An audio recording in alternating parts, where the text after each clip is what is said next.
আসসালামু আলাইকুম এভরিওয়ান, আশা করছি সকলে ভালো আছেন। আমাদের আজকের রেসিপি পাকা আমের বিবিখানা পিঠা। আশা করছি আপনাদের সকলের কাছে ভালো লাগবে এবং সহজও লাগবে। আমার আজকের সহজ রেসিপি আপনাদের সকলের কাছে ভালো লাগলে অবশ্যই একটু ভালোবাসা দিয়ে যাবেন।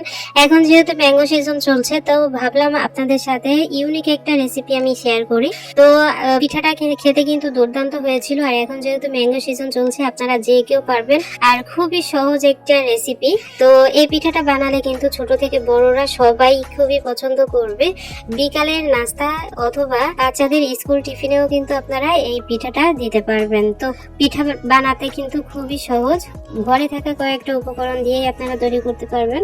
তো কথা না বাড়িয়ে চলে যাচ্ছি আমাদের মূল রেসিপিতে।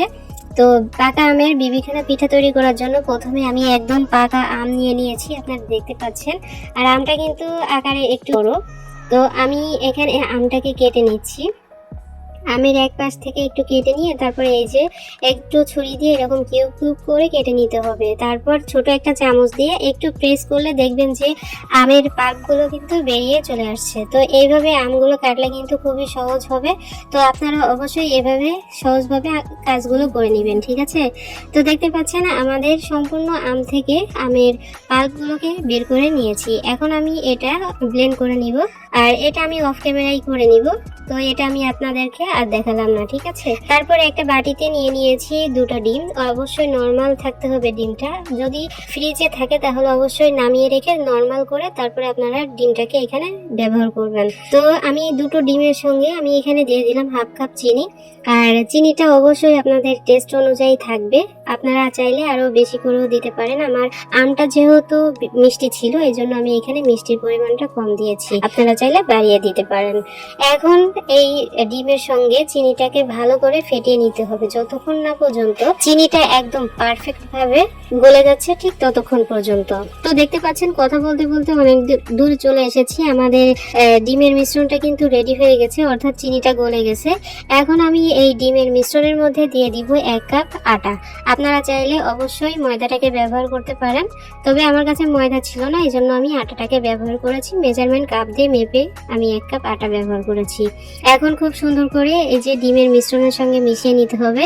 আটাটা মেশানোর পর যখন দেখবেন যে এরকম হার্ড হয়ে এসেছে মিশ্রণটা, তখন এখানে দিয়ে দিব অবশ্যই দুধ দিতে হবে, লিকুইড মিল্ক দিতে হবে। একদম নর্মাল দুধ দিলেই কিন্তু হবে। আর দুধটা কিন্তু আগে থেকে জাল করে রাখা দুধ, তবে আপনারা চাইলে হালকা কুসুম গরম দুধও কিন্তু এখানে ব্যবহার করতে পারবেন, তাতে কিন্তু কোনো সমস্যা নেই। তো আমি দুধ দিয়ে আবারও খুব সুন্দর করে মিশ্রণটাকে তৈরি করে নেব। তো দেখতে পাচ্ছেন আমাদের মিশ্রণটা কিন্তু হয়ে গেছে। এখন আমি এই পর্যায়ে দিয়ে দিব 1/3 কাপ চালের গুঁড়ি।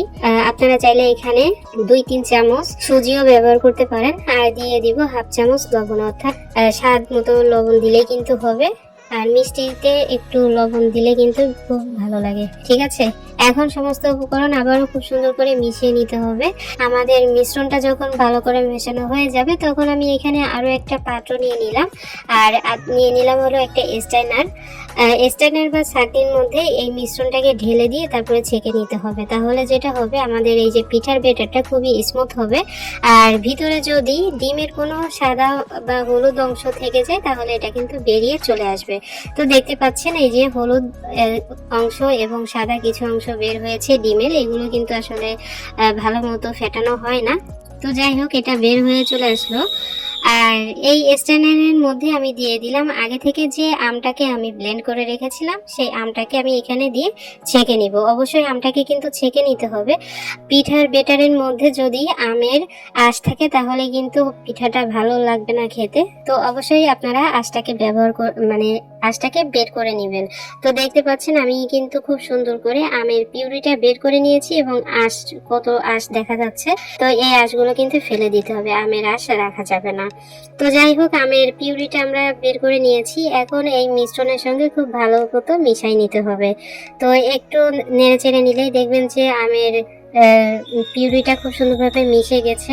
আমাদের পিঠার ব্যাটারটা যখন ভালো মতো মেশানো হয়ে যাবে, তখন আমি এখানে দিয়ে দিব 1/3 কাপ সয়াবিন তেল। এখানে আমি সয়াবিন তেলটাকে ব্যবহার করেছি, তবে আপনারা এখানে ঘিটাও কিন্তু দিতে পারেন, ঘির পরিমাণটাও কিন্তু আপনারা দিতে পারেন, ঠিক আছে। তো আমার কাছে এত ঘিটি ছিল না, এই জন্য আমি এখানে তেল ব্যবহার করেছি।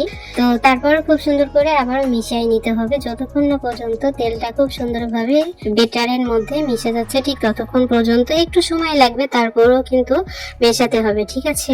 আর আমি আপনাদেরকে এই পর্যায়ে আর একটা কথা বলে রাখি, যেটা মোস্ট ইম্পর্টেন্ট একটা বিষয় ছিল, কিন্তু এটা সম্পূর্ণভাবে স্কিপ হয়ে গেছে আমার ভিডিও থেকে, সেটা হলো নারকেল। বিবিখানা পিঠাতে নারকেল দিলে কিন্তু বিবিখানা পিঠার টেস্টটা দ্বিগুণ বেড়ে যায়। তো অবশ্যই আপনারা কিন্তু এই পিঠার বেটারের মধ্যে নারকেল ব্যবহার চেষ্টা করবেন। তো আমি ভুলে গেছি, তো আর কি করা যাবে, আমি আপনাদেরকে বলে দিলাম, অবশ্যই আপনারা স্টেপ বাই স্টেপ ফলো করবেন, ঠিক আছে।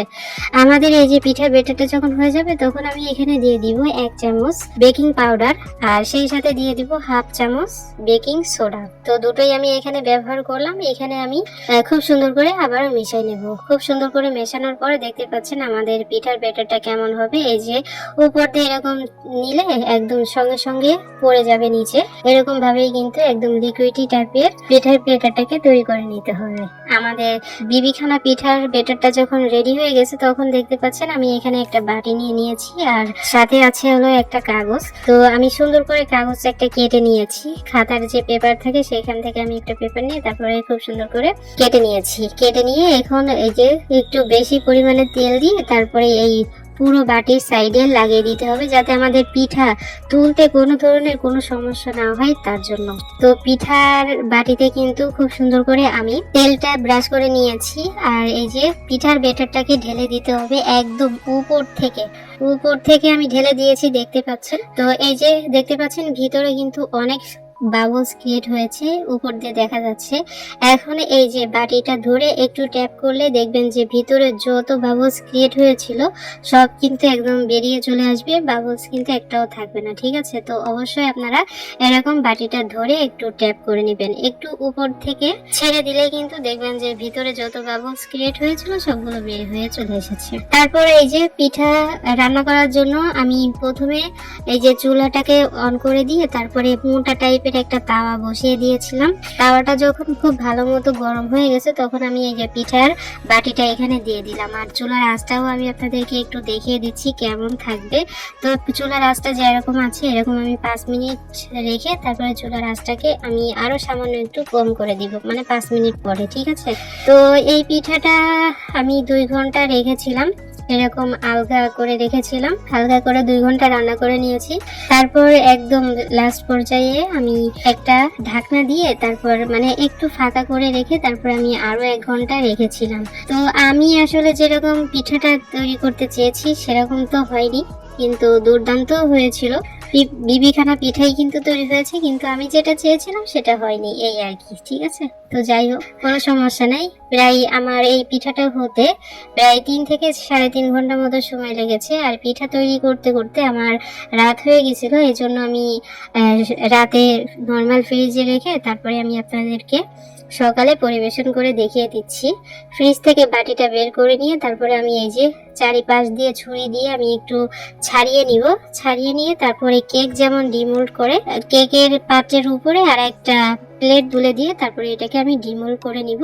ডিমোল্ড করে নেওয়ার পর এই যে উপরে যে কাগজটা আছে সেটাকে আমি তুলে নিব। আর দেখতে পাচ্ছেন একটু ওই যে কালো কালো হয়ে গেছে, এটা কিন্তু আসলে তিতো লাগবে না খেতে, আপনারা খেয়ে দেখবেন। এটা কিন্তু একটু তিতো হয়নি, আমার কাছে তো তিতো লাগেনি, আমি সব খেয়ে ফেলেছি, কিচ্ছু ফেলে দিইনি, ঠিক আছে। তো পিঠাটা আমার মনের মতো না হলেও খেতে জাস্ট অসাধারণ হয়েছিল, টেস্টটা জাস্ট অসম্ভব মজার হয়েছিল, ঠিক আছে। তো একবার হলেও বাড়িতে ট্রাই করে নেবেন, আর অবশ্যই নারকেলটাকে ব্যবহার করবেন, ঠিক আছে। আবারও বলছি, নারকেলটাকে ব্যবহার করলে পিঠার টেস্টটা আরো অনেক বেশি ভালো হয়। পাকা আমের তৈরি বিবিখানা পিঠা মানে অসম্ভব মজার হয়েছিল। এর আগের ভিডিওতে আমি একটা পিঠা দিয়েছিলাম, সেটা হলো মৌচাক বিবিখানা পিঠা ছিল। আপনারা যদি আমার ওই রেসিপিটা কেউ দেখে না আসেন অবশ্যই দেখে আসবেন, আর আপনাদের সুবিধার্থে আমি আমার এই ভিডিও ডেসক্রিপশন বক্সে আমি আমার মৌচাক বিবিখানা পিঠার রেসিপিটা দিয়ে রাখবো, অবশ্যই আপনারা দেখে আসবেন আর অবশ্যই কমেন্টস করে আসবেন, ঠিক আছে। সো ফাইনালি আমাদের আজকের রেসিপি এতটুকুই। কেমন লাগলো অবশ্যই লাইক কমেন্টস করে জানিয়ে যাবেন। ভিডিওটি ভালো লাগলো অবশ্যই শেয়ার করে দেওয়ার চেষ্টা করবেন। সবাই অনেক ভালো থাকুন, সুস্থ থাকুন। আমাদের পরবর্তী ভিডিও দেখার আমন্ত্রণ জানিয়ে আজ এখানে বিদায় নিচ্ছি। আল্লাহ হাফেজ।